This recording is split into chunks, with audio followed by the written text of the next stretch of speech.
इस साल की शुरुआत में ही इंटरनेट और मोबाइल एसोसिएशन ऑफ इंडिया यानी IAMAI ने इंटरनेट इन इंडिया 2023 में इंटरनेट यूजर्स पर एक रिपोर्ट पेश की थी। इसमें कहा गया था कि देश में कुल 82.1 करोड़ इंटरनेट यूजर्स हैं। देश में 5G की एंट्री के बाद अब कई दिग्गज कंपनियां सैटेलाइट इंटरनेट की सुविधा दे रही हैं। इसमें अब सैटेलाइट इंटरनेट की सबसे बड़ी कंपनी स्टारलिंक का नाम भी जल्द जुड़ जाएगा।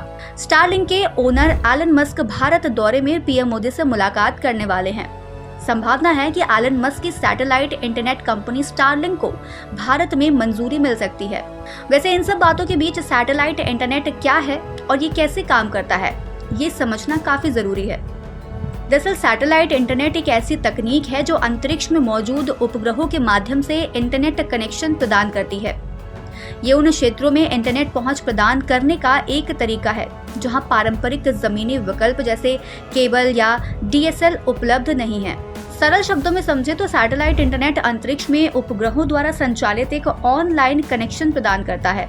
ये उपग्रह सिग्नल भेजते और प्राप्त करते हैं जो आपके इंटरनेट सेवा प्रदाता यानी कि इंटरनेट सर्विस प्रोवाइडर्स और फिर आपके घर के इंटरनेट मॉडेम तक पहुंचते हैं। ये ग्रामीण क्षेत्रों में एक आम तकनीक है जहां घरों में केबल, फाइबर ऑप्टिक्स या DSL कनेक्शन जैसे अन्य ब्रॉडबैंड इंटरनेट विकल्पों तक पहुंच नहीं है। सैटेलाइट इंटरनेट के लिए इंटरनेट सर्विस प्रोवाइडर के उपग्रहों को अंतरिक्ष में लॉन्च करते हैं जो पृथ्वी के चारों ओर परिक्रमा करते हैं। या आपके घर के बाहरी हिस्से में पेड़ों या फिर इमारतों जैसी किसी भी बाधा से मुक्त एक सैटेलाइट डिश के जरिए आपके मॉडेम से सिग्नल को रूट करने के बाद अंतरिक्ष से सिग्नल प्राप्त करते हैं।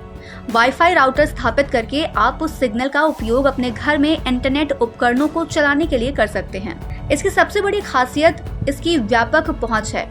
जैसे कि हमने पहले ही बताया कि उन दूर दराज के क्षेत्रों में इंटरनेट कनेक्टिविटी प्रदान कर सकता है जहां पारंपरिक विकल्प नहीं है। पुरानी तकनीक की तुलना में नए उपग्रहों और बेहतर उपकरणों के साथ सैटेलाइट इंटरनेट अब हाई स्पीड दे सकता है जो अन्य विकल्पों के बराबर या उससे अधिक हो सकती है।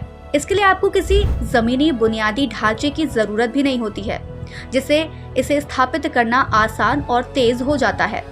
साथ ही ये पारंपरिक विकल्पों की तुलना में खराब मौसम में कम प्रभावित होता है। हालांकि भारी बारिश या बर्फ थोड़ी गति धीमी कर सकते हैं। कुल मिलाकर सैटेलाइट इंटरनेट उन लोगों के लिए एक उत्कृष्ट विकल्प हो सकता है जिनके पास इंटरनेट तक पहुंच का कोई अन्य साधन नहीं है या जो तेज, विश्वसनीय और सुरक्षित कनेक्शन चाहते हैं। हालांकि सैटेलाइट इंटरनेट अभी भी कुछ नुकसान के साथ आता है, जैसे कि उच्च लागत और डेटा सीमाएं, जो कि अलग अलग योजनाओं पर निर्भर करता है। वैसे भारत में सैटेलाइट इंटरनेट कई प्रदाताओं द्वारा दिया जाता है, जिसमें एयरटेल, जियो और BSNL शामिल है।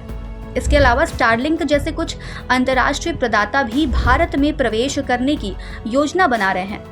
इससे पहले भी एलन मस्क ने इंडिया में Starlink based satellite internet service roll out करने की कोशिश की थी, लेकिन सरकार ने इसकी मंजूरी नहीं दी थी।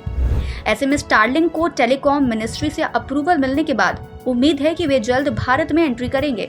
फिलहाल सिक्योरिटी से जुड़े कुछ मुद्दों पर गृह मंत्रालय से फाइनल अप्रूवल का इंतजार है। तो बस आज कार्यक्रम में इतना ही। हम फिर मिलेंगे कुछ नई जानकारी के साथ। तब तक के लिए हमें दीजिए इजाजत। नमस्कार।